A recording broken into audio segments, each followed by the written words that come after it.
So today we are going to learn about the motion in a straight line. So this is the name of the chapter in physics, and we'll learn some new words in this: mechanics. First is mechanics, second is statics, third is kinematics and fourth is dynamics. तो इन चारों words को हम लोग आज सीखेंगे, इनका meaning क्या है and why they are so important. तो मैं एक बार एक साथ एक के बाद एक स्टार्ट करता हूँ और I will give some exhaustive note in this PDF form में दूंगा, तो that will be also included in this. तो इससे आपका स्टडी कंप्लीट हो जाएगा. ठीक है, तो पहले हम लोग देखते हैं व्हाट इज मैकेनिक्स. ठीक है, व्हाट इज मैकेनिक्स. मैकेनिक्स तो मैकेनिक्स जो है बच्चों, this is a branch of physics. ठीक है, ब्रांच है, ब्रांच ऑफ फिजिक्स. ये फिजिक्स की ब्रांच होती है मैकेनिक्स. ठीक है, इसमें हम लोग स्टडी करते हैं दो चीजों की, किसी भी मटेरियल ऑब्जेक्ट का रेस्ट या मोशन. ठीक है, two things we study in this, rest and motion of any material object. Any material object.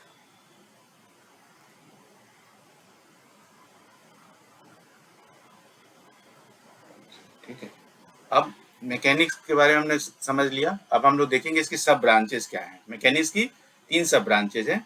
First is statics. Statics, ठीक है, स्टैटिक्स में हम लोग स्टडी करते हैं किसी भी मटेरियल ऑब्जेक्ट का रेस्ट या इक्विलिब्रियम कंडीशन की, उसकी इक्विलिब्रियम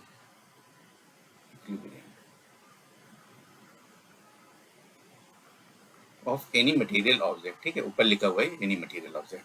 तो इसमें क्या होता है, measurement of time is not important, time is not essential. ठीक है, इसमें टाइम की का कंसिडरेशन नहीं रहता है. Time is not a important factor. ठीक है, ये मैं लिख देता हूँ, important factor. Time important factor नहीं है. रेस्ट या इक्विलिब्रियम का स्टडी करते हैं स्टैटिक्स में, time is not a important factor. ठीक है, अब हम लोग देखेंगे second sub branch. These are the sub branches of mechanics. ये क्या है, सब ब्रांचेज ऑफ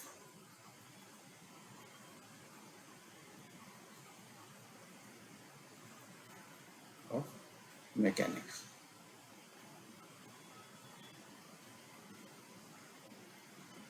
तो फर्स्ट हो गया स्टैटिक्स. ठीक है, सेकेंड सब ब्रांच क्या है इसकी, काइनेमेटिक्स.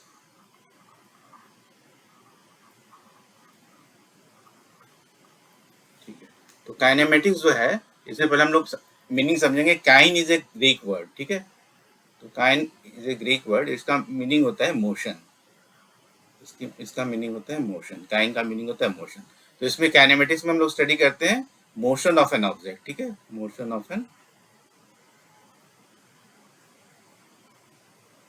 ऑब्जेक्ट, इसकी स्टडी करते हैं हम लोग, मोशन की स्टडी करते हैं विद. लेकिन सेकंड इंपॉर्टेंट चीज जो मैं लिख रहा हूँ, ये देखो, without considering the cause of the motion. ठीक है, विदाउट कंसीडरिंग द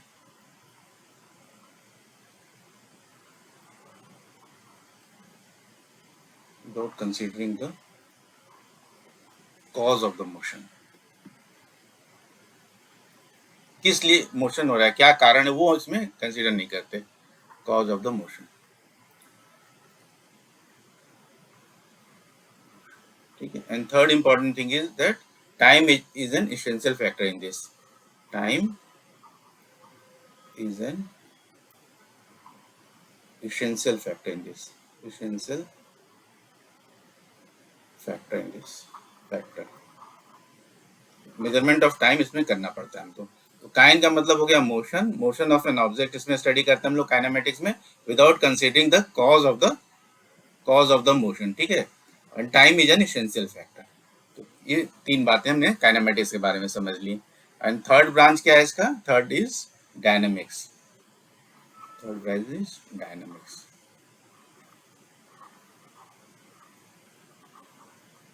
डायनेमिक्स, तो इस डायनेमिक्स का मीनिंग क्या होता है, it is another Greek word. इसका मीनिंग होता है पावर. ठीक है, पावर. तो इसमें हम लोग क्या देखते हैं, इसमें क्या स्टडी करते हैं, फोर्स, या हम लोग बोल सकते हैं कि concept of force. Concept of force, मतलब इसमें हम लोग कंसीडर करते हैं कॉज ऑफ मोशन, किस लिए मोशन हो रहा है, ठीक है। कॉन्सेप्ट ऑफ फोर्स, इन बातों का स्टडी करते हैं, ठीक है। तो पहले हमने देखा इसका डायनेमिक्स का मीनिंग क्या होता है, पावर, तो इसमें कॉन्सेप्ट ऑफ फोर्स वगैरह का स्टडी किया जाता है। सेकेंड इंपॉर्टेंट थिंग है कि इसमें भी हम लोग स्टडी करते हैं किसके बारे में, motion, motion of the object, motion of the object, material object, ठीक है। एंड इसमें क्या रहता है, हमारा काइनेमेटिक्स में क्या था, without considering the cause of the motion, ठीक है, ऐसा था। यहाँ पे कंसिडर करते हैं by considering the cause of the motion, in this we consider the cause of the motion, ठीक है। तो लिखेंगे कंसिडर द मोशन किस कारण से हो रहा है, जैसे मैंने ऊपर बताया फोर्स, पावर, टॉर्क है ना, ये सब आ जाएगा। Consider the cause of the motion, in this we consider the cause of the motion. And third common रहता है, third point is time is an essential factor, तो इसमें टाइम का मेजरमेंट रहता है, डायनेमिक्स में भी, डायनेमिक्स में टाइम का मेजरमेंट रहता है। तो हम लोग लिखेंगे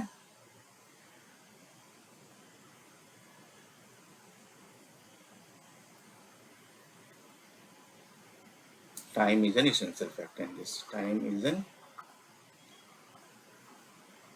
essential factor. So with this we have understood the four words. अब एक क्विक रिकैप करते हैं, उसके बाद मैं आपको पीडीएफ में नोट्स दे देता हूँ। तो सबसे पहले हमने इसमें देखा मैकेनिक्स के बारे में कि मैकेनिक्स क्या है। मैकेनिक्स जो है एक ब्रांच है फिजिक्स का, जिसमें हम लोग स्टडी करते हैं about rest and motion of any material object, ठीक है, किसी मटेरियल ऑब्जेक्ट का रेस्ट या मोशन के बारे में हम लोग स्टडी करते हैं। देन इसके सब ब्रांचेज हैं मैकेनिक्स के। फर्स्ट इज स्टैटिक्स, इसमें रेस्ट और इक्विलिब्रियम का स्टडी होता है किसी मटेरियल ऑब्जेक्ट का। इसमें time is not an important factor, ठीक है, टाइम इम्पॉर्टेंट फैक्टर नहीं है। Second sub branch is kinematics, तो काइनेमेटिक्स में हमने पहले काइन का मीनिंग समझा कि इसका मतलब होता है मोशन।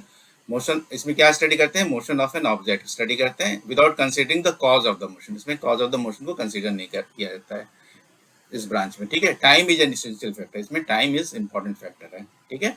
डायनेमिक्स में क्या हमने देखा, डायनेमिक्स का पहले मीनिंग देखा, इसका मतलब पावर होता है, और इसमें हम लोग कॉन्सेप्ट ऑफ फोर्सेस वगैरह का स्टडी करते हैं, और इसमें भी मोशन ऑफ द ऑब्जेक्ट को हम लोग स्टडी करते हैं, ठीक है। इसमें इंपॉर्टेंट थिंग क्या है कि इसमें हम लोग कंसीडर करते हैं कॉज ऑफ द मोशन, ठीक है, किस कारण से मोशन हो रहा है उसके कॉज को हम लोग इसमें कंसीडर करते हैं। और इसमें भी time is an essential factor, so time is an essential important factor in dynamics also. So with this we have learned the four important words. Now I will give you the PDF so that you can understand it. You can make a note of it. ठीक है, PDF में यहाँ पे आपको देता हूँ।